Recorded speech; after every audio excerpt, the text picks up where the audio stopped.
Hi, Shekhar. Thanks for joining me this morning. Pleasure. We were, we've been talking to each other for some time now, and I'm really interested in some of the material you've been sharing about capacity management and Yeah. strategy development for manufacturers. It's not something I know too much about, which is why I wanted to have this discussion. Because fairly recently I was talking to a manufacturer, actually a manufacturer of snack bars, who's actually looking to grow their business, as are many businesses this year. And they're looking to move facilities to enable them to grow capacity. And I just thought, okay, I wanted to explore that and find a way to bring value to that conversation, which is why I immediately thought about you. And let's have a conversation around that subject so that when anyone who might be watching this would pick up a few pointers on what they Yeah. need to think about. So if we just start off, if you just start off by introducing yourself and a little bit about you, and then we can just go into some questions, if that's all right. Yeah, sure. So my name is Shekhar Varma, and I'm a business coach. I specialize in capacity and capacity management, and I'm part of an organization called Sherlows. I worked for the last 22 years internationally with a lot of different clients, part of which has been in the manufacturing space. So Yeah, that's me. a lot of industry experience. Yeah, we've spoken many times, so it's been fascinating learning all about it. So yeah, just taking that premise of a growing business, where do you start? If you know that you need to, you've got ambitious growth plans, as a lot of businesses do have this year, and in spite of the current economic Mm. situation, there is a lot of room for optimism. What's, what would you advise? Well, I think the first thing is to look at what is your current capacity. And capacity is looking at the revenue generators within the business. Hmm. So, in terms of your guy who is producing snack bars, it's how many snack bars can he produce and sell. That's his capacity. Okay, in an ideal world, so he may not be producing that much at the moment. It Hmm. may be that he's only producing 40% of 100% of what he could produce. And so that's a number that people very often don't actually work out. They tend to work out how much sales they want to increase. Hmm. They forget to look at what's our current capacity, and what are we actually doing in relation to that current capacity. And Hmm. it's surprising how many businesses actually run at something like 40% of capacity. So if you're trying to grow your business, the first thing you need to do really is grow from that 40% capacity to around about 80% maybe. Oh, Um, 80%. Okay. so, well, because you can't really control the top variables, you can't control the top 20%. And Hmm. the amount of work that you need to put in to get to the top 20% is probably disproportionate to And I what suppose you're going to get out of it. I suppose you need that kind of room, you need that kind of buffer zone because Yeah. it's reaching full capacity, then that reveals all manner of other problems, I Yeah. suppose. So a business that I worked with in Sweden, where they were producing robotics Mhm. within the dairy industry. They when they first moved into their new factory, had masses of capacity, Right. and they were probably operating at somewhere like 20% of capacity to begin with. So when you walk around the factory, there was a lot of idle people, although they were very careful actually not to overstaff. Yeah. Um, and slowly they built up the amount of machines that they could produce. Mhm. So they went from 20%. Their aim was actually to get to something like 70%. Okay, They 70%. weren't aiming for 100, they were aiming for 70%. And they had, things like, when you looked around the factory, there were all these signboards that would tell you how many machines were going through that day, how far behind they were, and how much they had to catch up. And then every day they would have a meeting. They didn't sit down for this meeting. It was a standing up meeting, because they didn't want it to last very long, Yeah, where people reported in about the various inefficiencies that had occurred the previous day and what they'd done about them so they didn't occur today. So everybody knew what was going on. so they had kind of the practices and the processes in place, and it Yeah, was all geared towards, everything that was just designed towards that goal of, yeah, okay, we want to trying both, to get out inefficiencies so you can reach your capacity. And yeah, it isn't until you reach your capacity that you need another factory or another machine. right, I got you. Okay, and that's the mistake that people sometimes make, is they buy bigger premises and they buy lots more machines, but actually they haven't really utilized the current capacity enough.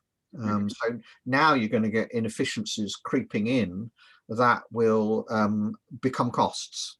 And the other element is a business where they were, in terms of what they could produce, they were going great guns, and it was fantastic. But they could not deliver. Their logistics side was all screwed up. So what do you It's mean the logistics side? So didn't so they're focusing much more on the actual the well, manufacturing, and then the actual delivery side wasn't. they measured their capacity by the number of widgets that they could produce. Okay, Yeah. so they could produce 1,000 widgets, but they only had logistically enough vans to deliver 300 widgets. So what's their real capacity? It's not 1,000, it's actually 300. Their delivery, their logistics department wasn't aligned with their manufacturing No, department, which no. that's interesting. And that was something that they spent a lot of time and a lot of money actually addressing, because essentially it holds the business back. Of And course, the it does. other part of the logistics chain that affects manufacturing is suppliers. Yes. And they actually had that right. Well, I say that they got there. Originally, they had something like 400 different suppliers for the factory, That's a lot to deal um, with. and that got whittled down to something like 40 key suppliers. Hmm. So that and one of the critical things that they worked on in order to maintain capacity was continuity of supply. Yeah.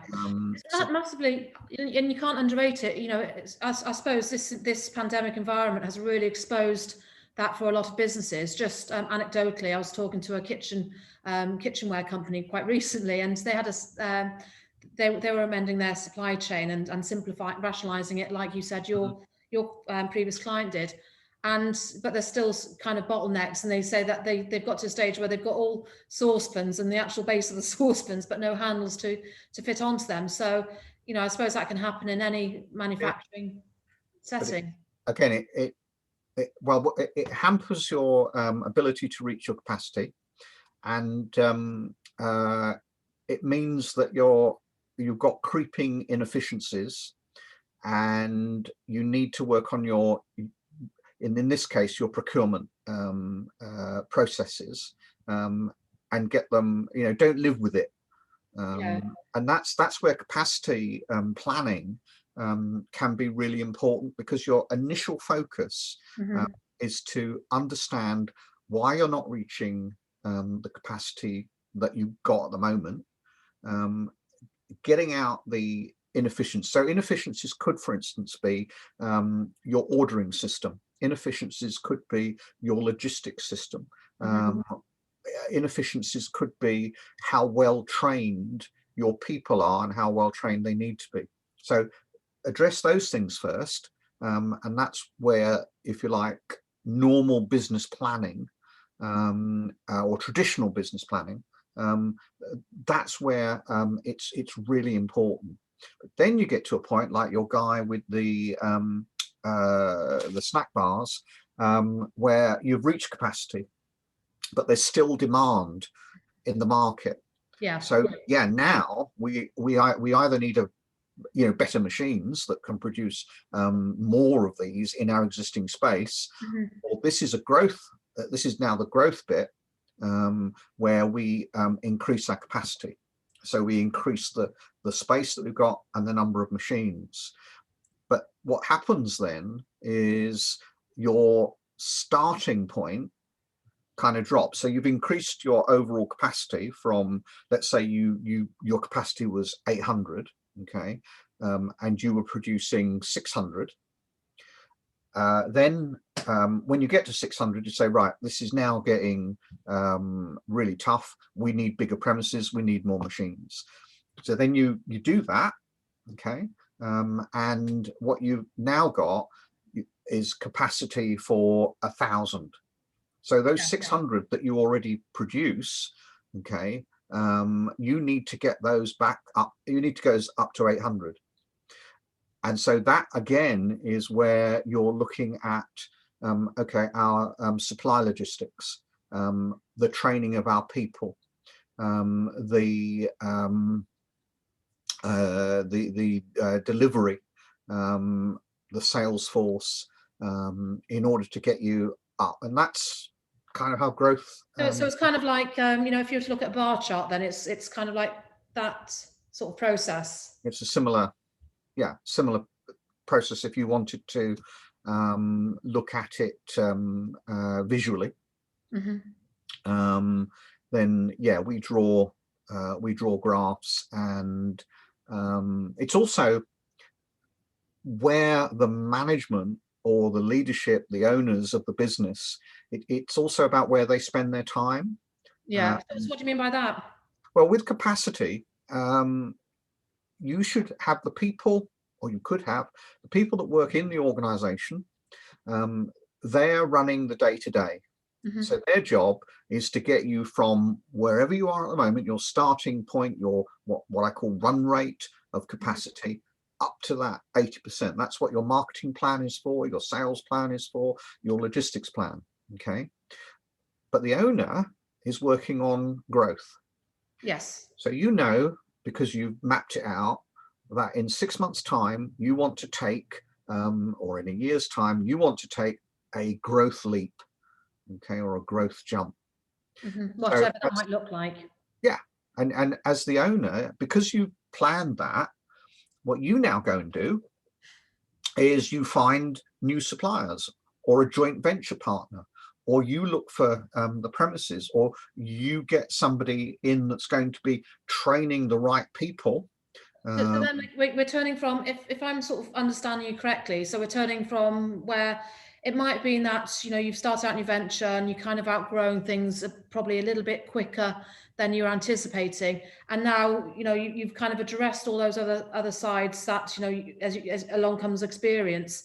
So now you're actually a bit more sort of front-footed, best foot forward, and you can be a bit more strategic. Okay, this is, we've done this. This is going to be our sort of second, third, fourth iteration of the growth process. So now we know what we're dealing with. We can just, okay, let's plan just to see this is where we want to go, and this is how we're going to make it happen. Absolutely correct, Sean. But it's also about doing that before you hit that point of growth. Okay, yes, I got you. Because that's the strategic piece, is that, people talk about working in the business, working on the business. So for me, working in the business is doing the day-to-day tactical stuff that makes the business happen and produces revenue today. Working on the business is looking at what needs to be in place so that when we reach capacity, we're ready to rock and roll. It's seamlessly moving into a growth space. And that's where a lot of businesses don't quite understand. They kind of grow and work on day to day at the same time, and that becomes confusing. It's not a plan. Yeah. But then by that point, you know, you would have, you know, you would have developed the processes, the training, all the resources, so that you can actually step away and you know, and at that point, you really shouldn't be, you shouldn't be in your business. You know, it's the whole strategic piece that you're focused on. Yeah, you need to be just standing outside, and that's also, you know, what scalable means. So to give you an example, and this is an example from the corporate world. Yeah. So this is a refrigeration company, a transport refrigeration company that I work with, and essentially that business developed as a single product company originally. And it created for itself a brand, and that brand was recognizable as a world leader in producing refrigerated transport. That was the point at which they decided that they needed a P2, a second product, third product that stood underneath that brand and was able to feed off the original product's track record. It opened up for them new markets, new distribution channels. So again, you know, that's growth. So that's one of the things that an owner can be focusing on when they're looking to be working on the business, is what's my P2 product? What's my P3 product? Can I take my existing product and, you know, make it better? And that's not something that, you know, as a business coach, that's not something I'm going to tell you, but it's something that I'm going to be asking you to think about. You could simply do a product extension as an example, which would raise capacity. So again, take the snack bar. I don't know what they are, but you know, is there a way of extending that product so that it's, you can often change category. You probably go, you know, sort of like along the snack bar and sort of like down the snacking route, and then sort of find that you're entering the cereal market, for instance, or there's going to be another application for your business, because it's really interesting that, you know, when you're looking at your different feeds and seeing all these businesses, and it's fantastic to see businesses almost coming out of nowhere within a couple of years, and we're talking, you know, sort of turning over $1 million to, you know, the following year being on sort of like 16, 20 million, and it's perfect, and this is it caused all manner of problems, you know, because at the end of the day, you want these businesses to grow healthily, but you don't want them to implode on themselves because the growth has just gone too, you know, they've just grown too fast and have not been able to sustain. I suppose it comes back to your previous point, is that if you can't actually ensure, you know, you fulfill your orders, then that's where you really need to address. but one of the things that happens when you grow like that, and hey, you know, who wouldn't want to grow like that?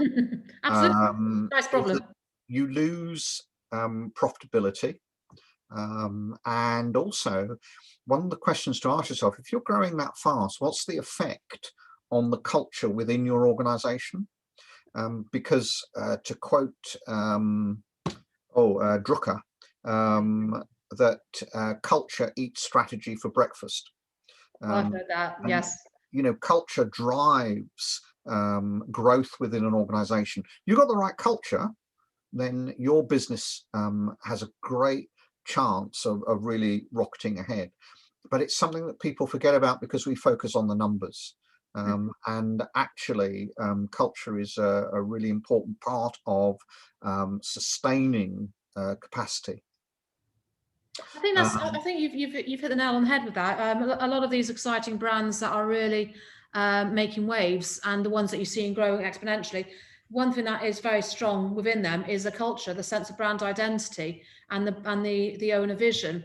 That's really sort of like taking them through.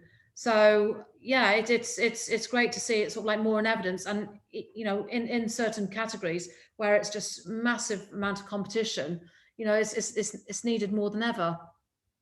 Yeah, I mean, people can make their own capacity plan. It's one of those things I say that if you like numbers, you'll love capacity planning. Okay, If you Quite don't like dry numbers, subject. well, if you don't like numbers, you'll still love capacity planning because it's actually quite simple conceptually, right? So Um, if just trying to think, like, in terms of anyone that might be looking to looking at this, looking to sort of like start a business, grow a business, or actually need need to take on board these ideas. What would you recommend to them? Where's a good sort of, I know you said, where do you start? By taking the current audit, but also, is there any other considerations people need to think about? um, I think that, as I say, the key thing is to look at and work out what your current capacity is at 100%. If everything was perfect, okay, how many of these snap machines could you produce in your And current circumstances? So that would be the starting point, and then you need to work out what's called run rate, which is what's the actual capacity that you're using at the moment, and look at the difference between the two, and then you start to inquire into the business to find out why are we not actually at that. You'll never get to 100%, but why are we not at 60 or 70 or 80? And then the other thing that I would say is, if you're an SME, think with the end in mind, right. because what you're building here is an asset business. So every time that you grow the business, as opposed to work in the business, okay, you're adding to the asset value of the business. Asset And value. So if we just talk a bit more about that, it's something you hear a lot about in businesses, is like, sort of start with the end in mind. But when you're literally just take going on board it, even when you're relatively new, it's almost kind of impossible to conceive what that might look like. So how do you support that vision? oh, I mean, yes, I agree with you. It's a bit of a glib phrase, yeah. But Uh, but but it certainly has some validity, yeah, and it's just interesting, sort of, in your experience, seeing that, how that well, takes shape. what it means is, in terms of a small business, okay, you're just starting off on your manufacturing path. Some people do have a very clear exit vision. They say, I want to do this 5 years, going to build a business up to this level, and then I want to sell it. Yeah, And I think that's great, but it's also about mindset. And the mindset is, one day I might want to sell this business. Now, you may not, but one day I might want to sell this business. Even if you pass it on as a legacy to your family, you're still in effect passing it on. And we'd like to pass on strong assets, not a company that's failing, or thank God I'm out. So to do that, you need to start thinking about, if somebody bought this company, what would they buy? Now, right. everybody buys revenue. That's a given. So if you're doing £1 million revenue, okay, then I'll buy that, and I'll pay you. I don't know. I may pay you 0.7. I may pay you 1.7, but I'm going to somewhere within that So range. there's a range that there's definitely sort of like a Yeah, top and a bottom range you can get, and yeah. But it every depends time, on a multitude of if I things. if I think about, okay, how do I increase the value of my business? Okay, then I need to start thinking about, how do I create assets? So assets within the business could be, for instance, how many products you have. Every product, which is part of your IP, and the way you produce those products, Yeah. is actually an asset. So when somebody comes and looks at your business, they can say, well, this is worth a lot more than just today's revenue, because these products potentially have a great deal of revenue performance later on. I mean, take, for instance, as a huge example, people like Elon Musk, whose business is yet to make a profit, yet is valued at whatever it is, $300 billion. But how Okay, does that happen? that happens because people are investing in the infrastructure and the processes and the IP that he owns and the man himself. Okay, that's what makes a business valuable, as opposed to the revenue and profit that you make today. Now, don't get me wrong, I'm not saying you shouldn't be making revenue and profit. That should be, yeah, you should be your goal, really. That's today. That's today's in the business. Okay, Elon Musk doesn't work in the business, he works outside of the business, and that's why it's worth so much, even though it's not making a profit, and it never has. So you know, that's where capacity management fits in with creation of assets. Every time you grow the business, you're growing it because you're creating more assets within the business. And it's a fascinating subject, because a lot of people, as I'm sure you're aware, a lot of people talk about strategy and talk about sort of growth plans and all that stuff. But it's actually interesting to talk about it in context of real life business. What does that mean? Because these are very arbitrary terms that you can reference in a business manual. But it's the application of knowledge that generally is more powerful. So so when you're working with your clients, then what sort of, how does that work? Where do you take them on that journey? So I'll say it again, we start with, let's work out what your capacity is at the moment. I'm just reiterating the same point, so yeah. And then let's work out where you're actually operating at the moment. And then let's have a look at the inefficiencies that are in the business. Now, one of the biggest inefficiencies is the allocation of time to roles.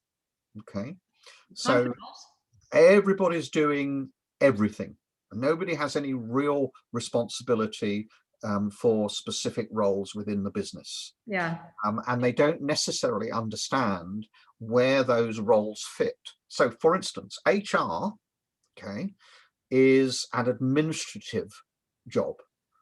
Okay, I mean, HR people might argue, but essentially it's an administrative job. Yeah.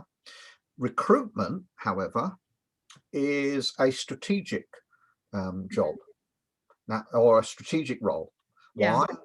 Because HR is dealing with the day-to-day of keeping this business on an even keel, of making sure that we're compliant, etc., etc. Okay, and dealing with employees' issues there and then. But recruitment is actually, if you're being strategic about it, is you're recruiting people not for today, you're recruiting people for the roles that you'll need to run this business when we get to 80% capacity. And this is all stuff that you need to sort of like factor into that. It comes back to that it's not, planning. You've got to have a direction. Yeah, and it's not a quick fix. It's not, actually working out capacity for any business up to about 10 million is probably a day or two's work. Then using those figures to create a capacity plan, that's when you start getting into a longer term project, which is numbers based. So you can actually see what that looks like, because the other really important point about capacity management is it enables you to determine what your investment needs to be at different points along the way. So you can also, for instance, take a capacity plan to a bank or a financial lender, because banks don't lend anymore, but you can take it to a lender and you can say, look, this is when I need investment, and part of that investment is borrowed capital, because we need that to invest in growth as opposed to day-to-day. But also it enables you to identify, along with a cash flow plan, where you're going to have shortfalls in the amount of cash, and you can start to plan.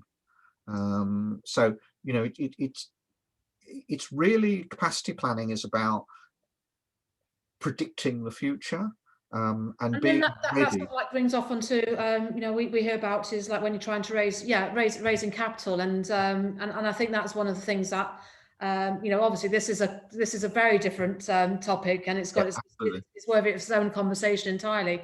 But it's just understanding, because people initially think it's all about seed investment. Then it's sort of like, sometimes you need like that growth investment at different stages, as you quite correctly alluded to.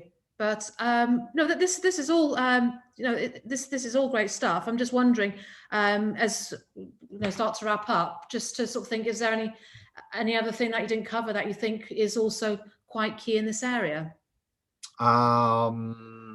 People don't have capacity plans. People don't have capacity. Is that's kind of the final the final I thought? think- Well, I mean, the final thing is that if this has been of interest to you and you'd like to see how capacity planning could help your business to grow, then let's have a conversation, because that costs nothing, and you can see whether the insights that I have actually could be applied to you and to your business. Absolutely. What I'll do is, when I'll attach the links to this thread, so that if you offline, let me know the best way to get in contact with you, and then by all means, I'm sure your advice will be invaluable to whoever takes I your could think project. so. But And of course, I have a team of people. It's not just me. There is actually a team of people that can provide specialist advice if that's what's needed. And yeah, as we all are, we're all in our homes, aren't we? So I think we've Yeah, got we to be are. very that's the reality of the situation. So Can't wait brilliant. to be released. No, but it's been absolutely fascinating, and I'm always learning when I'm talking to you. So yeah, we'll keep in touch, and thank you very much. Great. Well, thank you for the opportunity to talk.